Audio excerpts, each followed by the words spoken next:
Well, thank you for that, and thank you for agreeing to play with all of us together, Mr. Gough. I am so incredibly curious about your decision to ask to move ahead quickly, particularly what you said about jury selection. And I'm just going to refresh myself, if you don't mind. I want to read your words from your You go statement right last ahead. week about jury selection.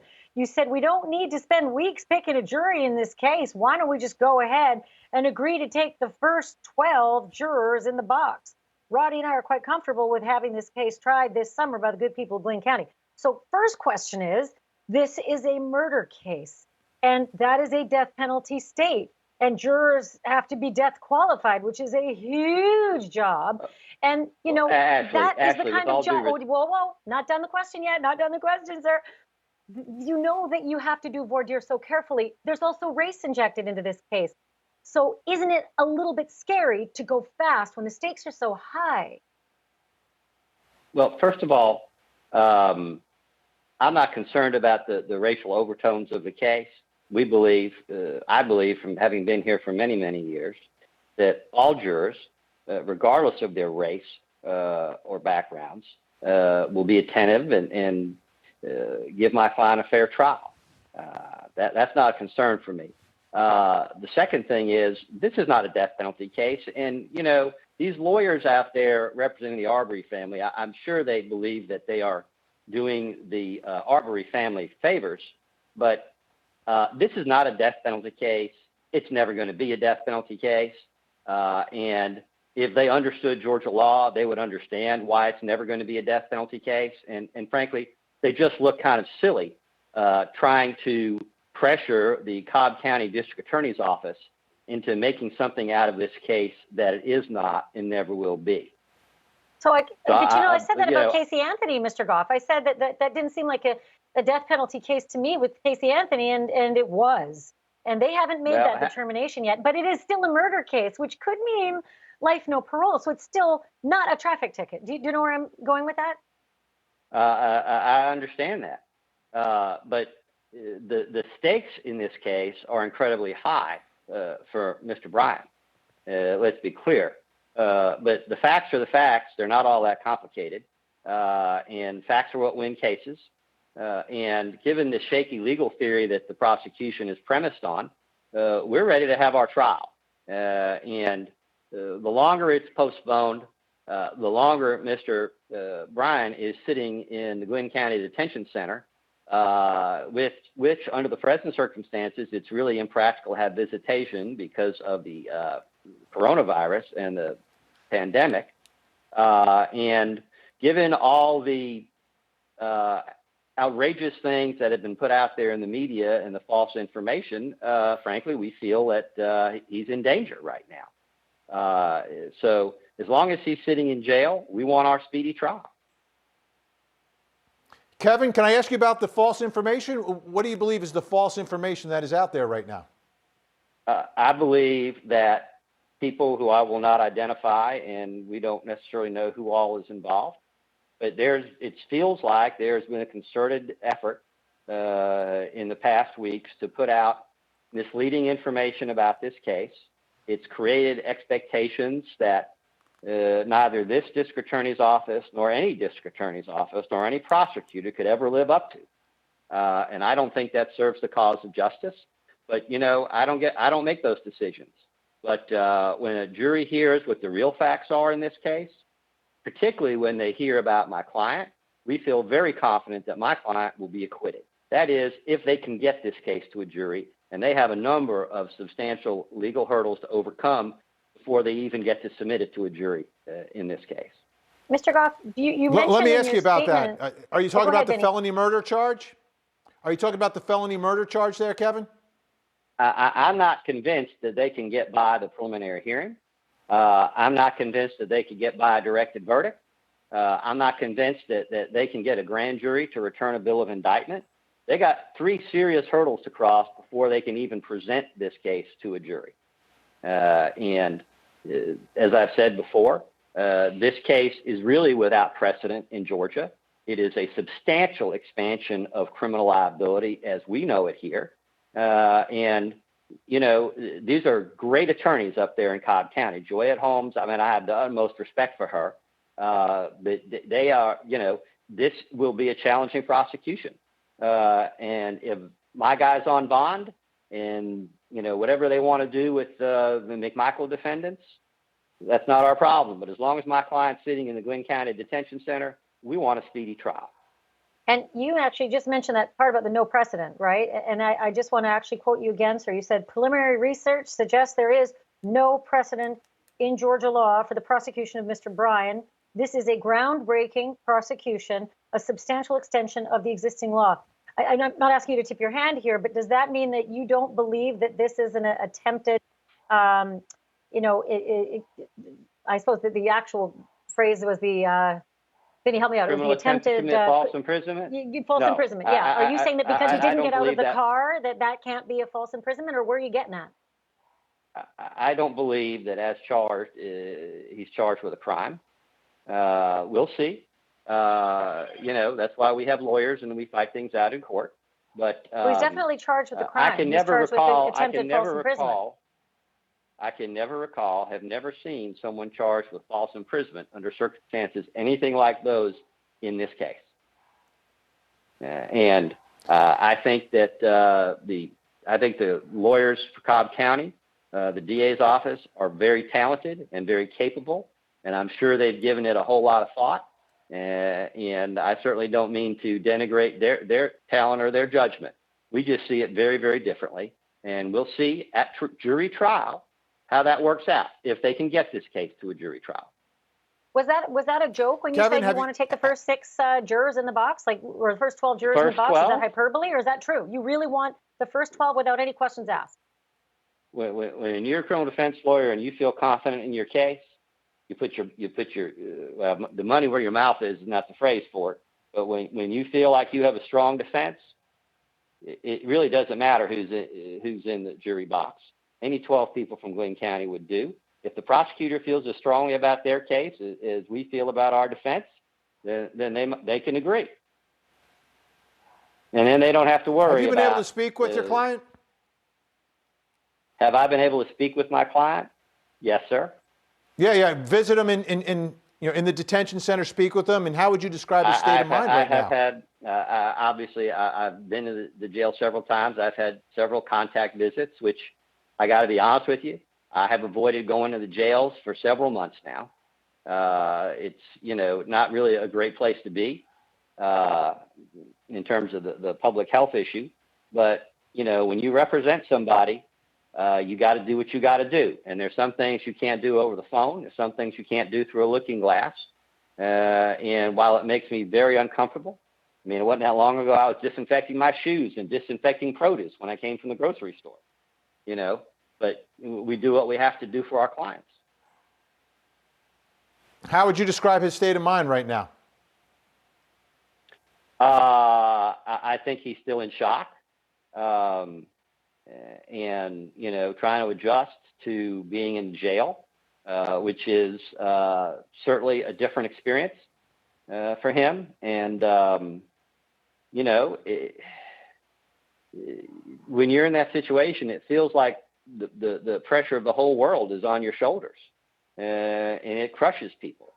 So, we will do what we can to keep his spirits up. Right now, I don't think they're allowing visitors in most jails. I don't think they're allowing them in Glynn County. And even when they have visitors, most of the jails, Glynn County is a high-tech facility now. It's for a jail, it's practically new. They don't even have the standard visits anymore. You're on a computer kiosk.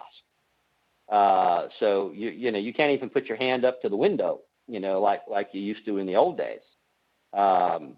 And to be clear, the sheriff here does a fantastic job. He's got a great crew at the jail, and they're making the best of the difficult circumstances that this coronavirus has put us all under. But still, to be locked up in a jail right now, particularly, here, it's very, very difficult for people to get up and go on day by day.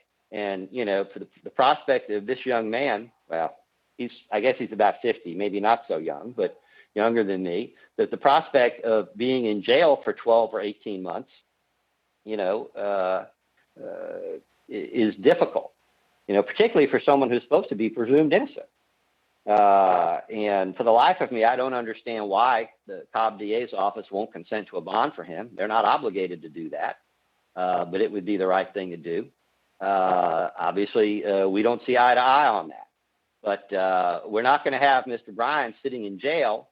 We've had murder cases in Glynn County go on for 3 to 4 years before they went to a trial.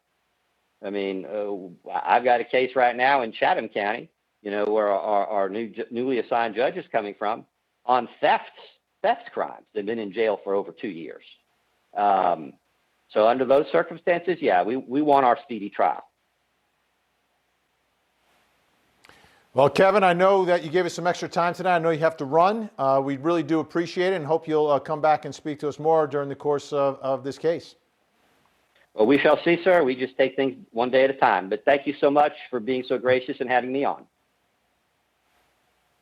Bye-bye. Appreciate it. Kevin Gough, the attorney for Roddie Bryan, the man who recorded the video of Ahmaud Arbery. And Ashley, I get his point, right? Someone's presumed innocent. They're in jail. He wants his trial. He believes he's innocent. But he's extremely confident, believing that prosecutors may not be able to get over the 3 hurdles that they get over in just about every case.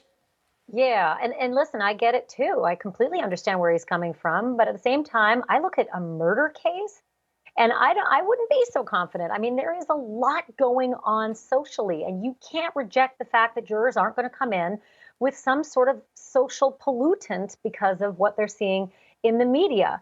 And I don't think that someone who has admittedly said he barely even has I think he's a sole practitioner without so much as a secretary. That's how he put it. That's a tricky wicket. And to try to actually mount a case when the stakes are so high by, I don't know, next week. I mean, I think he said his first appearances would be next week. He'd be ready to go to trial by Independence Day. I think that's really scary. And I think that should be scary for Mr. Bryan. However, the one thing that I'm not sure, maybe you can help me out here, Vinny, because you're a former prosecutor. Things are different in this case. Prosecutors are coming from Cobb County. I get it. But can they actually change where the case is heard?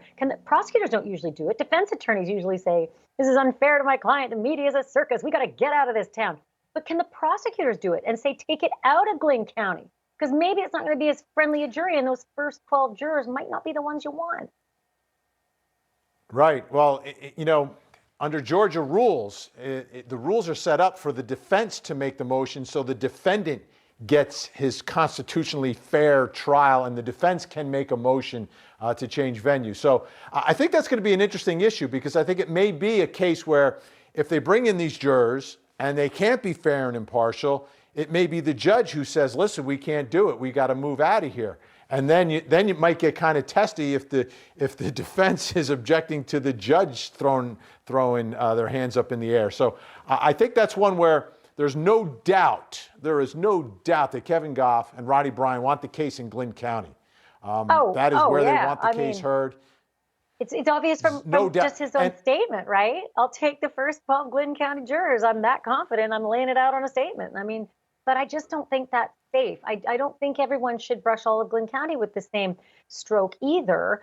And also, I remember watching the Jerry Sandusky case, and I get it, Georgia is not Pennsylvania, but the prosecutors said that Penn State is not a good place for us to try a hero. Jerry Sandusky was a hero. And so the prosecutors moved it. And that was bizarre back then. What are we, 2012, I guess it was? It can be done. Maybe in Georgia, there's something that will snag that process, like you said. But when you're talking murder, and also correct me if I'm wrong, Mr. Prosecutor, they have not dictated yet whether they will seek the death penalty, correct?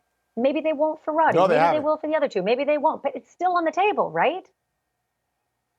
Oh, absolutely. Absolutely. And again, as a prosecutor, it's partly you analyze the law and the requirements, and then you analyze whether or not this is a case that you believe deserves a death penalty. And that's just from your end. Then you've got to overcome, of course, the challenges that will be set out by the defense. But at the end of the day, prosecutors have some discretion, but it's based upon what the law says and what they believe the facts of that case are, Vinny, whether or not the two meet. Sure. From your vast expertise, going on over 30 years, right? with a law at this point? I don't want to date you, but you're around my age. The truth is, I have seen a lot of these cases overturned later. And the argument is ineffective assistance of counsel. And if you're saying things like, just give me the first 12 jurors, and you're actually articulating it in print and then on television, are those the kinds of things that could come back actually for Mr. Bryan if he doesn't prevail in court? Later on, he could say, dear God, I had a guy who said, I don't even have a secretary, but I want this thing to go to trial in a month.